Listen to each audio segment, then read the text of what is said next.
Olá pessoas, eu sou Natasha, este é o Redemoinhando. Sejam bem-vindos a mais um dia de VIPs. E hoje eu vim mostrar para vocês o livro O Julgamento de Sócrates, do E.F. Stone, pela Companhia de Bolso.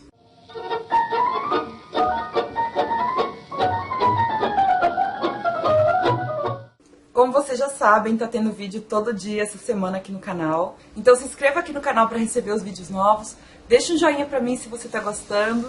E vamos falar dessa outra leitura de filosofia que eu fiz esse ano. Vocês sabem, eu tô dando aula de filosofia desde o ano passado e tô estudando muito esses assuntos, me interessando cada vez mais. É um tipo de conhecimento apaixonante e eu quis ler alguma coisa sobre Sócrates. O Sócrates foi um filósofo que dividiu a filosofia. Dividiu, eu tô falando no sentido de ser um marco, porque a gente divide a história da filosofia nos filósofos pré-socráticos e nos pós-socráticos.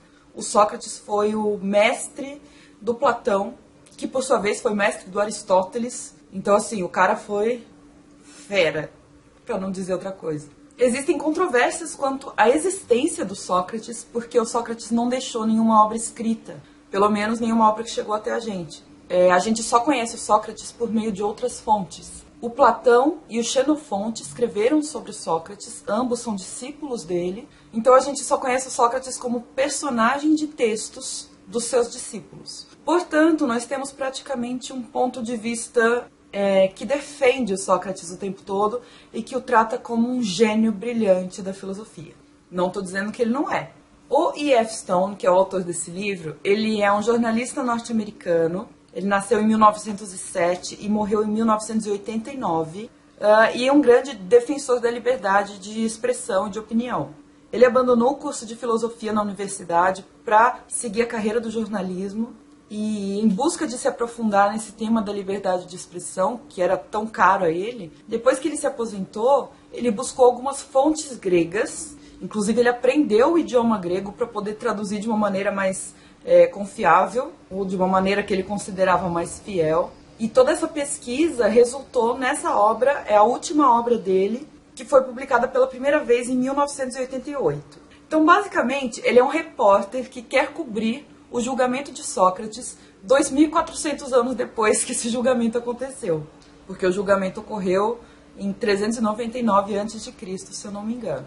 Deixa eu explicar o que foi esse julgamento do Sócrates. A cidade de Atenas, democrática, julgou o filósofo Sócrates por uma série de acusações. A gente não tem muitas informações sobre essas acusações, só as linhas gerais do que ele foi acusado, mas basicamente ele foi acusado de corromper a juventude ateniense e de ter uma visão política antidemocrática.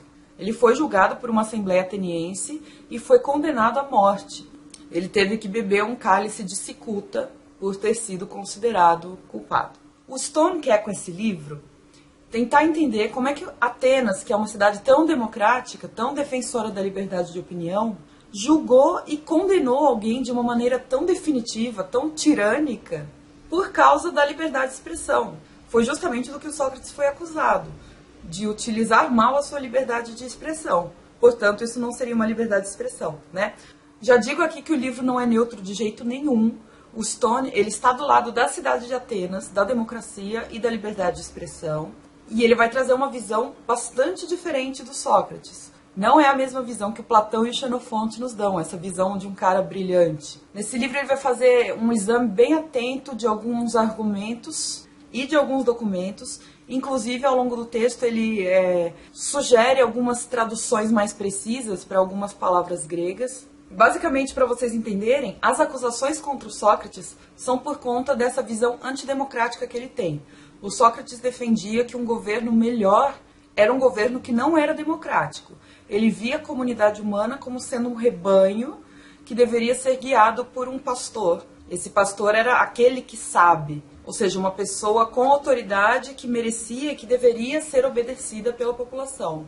Em oposição à autonomia da polis, né? A palavra polis, que é uma cidade-estado grega, denota que essa cidade tem uma autonomia, ela se autogoverna, ela não precisa de alguém dizendo como administrar a cidade. A própria população, na verdade, os próprios cidadãos, decidem como a cidade vai ser governada. Além disso, ele também é acusado por subversão dos jovens. como se ele tivesse incitado ou instigado alguns jovens atenienses a se rebelarem contra o governo democrático de Atenas. Como se o Sócrates tivesse influenciado os jovens nesse sentido. Porque durante o período da vida do Sócrates, houve alguns golpes na democracia ateniense. Houve intervalos tirânicos no governo democrático. E alguns dos governantes tirânicos tinham aprendido coisas com o Sócrates, que era abertamente um filósofo antidemocrático. Então essa é a história que ele vai contar, que ele vai analisar. Ele usa fontes muito interessantes. Primeiro, tem um problema de dificuldade de fontes. Por quê?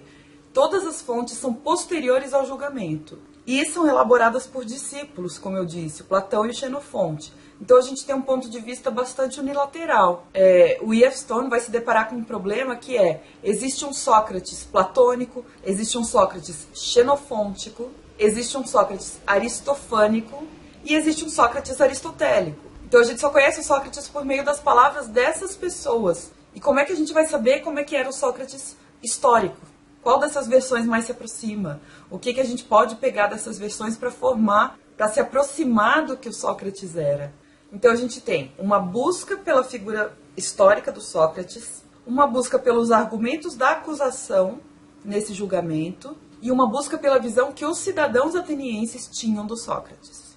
Ele usa como fonte, por exemplo, Homero, a Ilíada e a Odisseia. É incrível como Homero, a Ilíada e a Odisseia sempre são fontes para a história grega, né? Não tem jeito, não tem como fugir. Ele usa peças de teatro como fontes, principalmente as peças de Aristófanes e de Ésquilo, que escreveram também sobre Sócrates, o Sócrates sendo um dos personagens.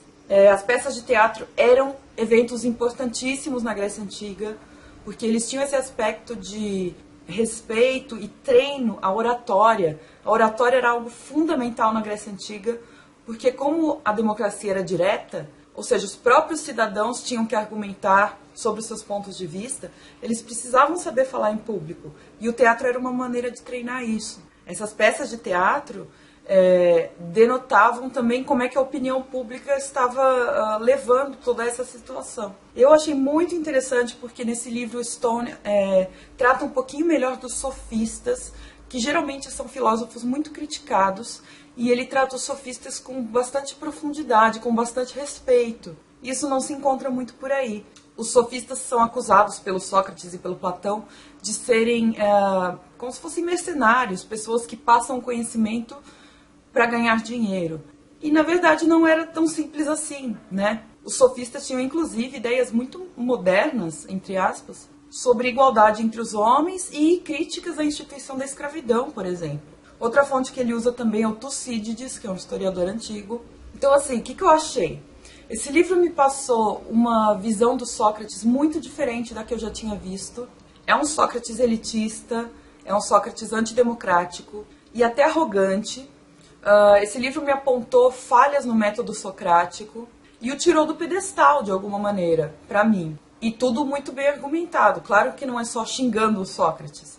Ele mostra por que aqueles pontos são falhos dentro da filosofia dele. Eu acho que é um interessante e muito bem montado contraponto à visão comum que se tem do Sócrates. Uma visão de senso comum, em que o Sócrates é um gênio inquestionável. Além de toda essa argumentação, o livro também tem uma apresentação do Sérgio Augusto, um prefácio, o próprio texto, notas que são referências, indicam outras obras para a gente ir atrás se quiser, e um índice remissivo. Então é uma obra muito completa. Como sempre, é uma obra que fala bastante sobre a época em que ela foi escrita. Eu falei um pouquinho disso no vídeo da Cor Púrpura. A maioria das obras fala mais sobre a época em que foi escrita do que sobre a época sobre a qual ela escreve. Então, como eu falei, foi um livro publicado pela primeira vez em 1988, em plena Guerra Fria. Então, existem algumas referências à Guerra Fria aqui no livro Julgamento de Sócrates. O autor claramente tem uma posição contrária aos governos tirânicos e à censura que esses governos impõem à sua população. Ele vai ressaltar esses pontos o tempo todo ao longo do texto. E existem alguns probleminhas, por exemplo, ele chama a Idade Média de Idade das Trevas, que é um termo já superado há bastante tempo na historiografia, mas o leitor deve estar atento a esse tipo de coisa. Não é uma obra super nova. Eu recomendo muito esse livro para quem se interessa por filosofia, para quem se interessa por Sócrates, Platão, até Aristóteles. Eu acho que é uma leitura muito mais proveitosa para quem já tem uma base sobre esses três filósofos.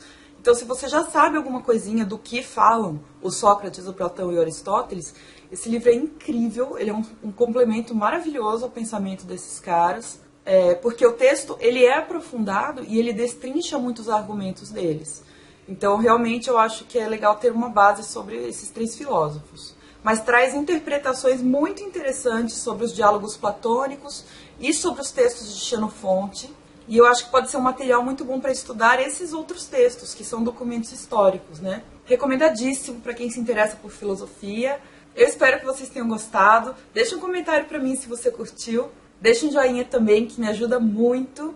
E amanhã a gente se vê de novo com mais um vídeo do Vips. Beijo!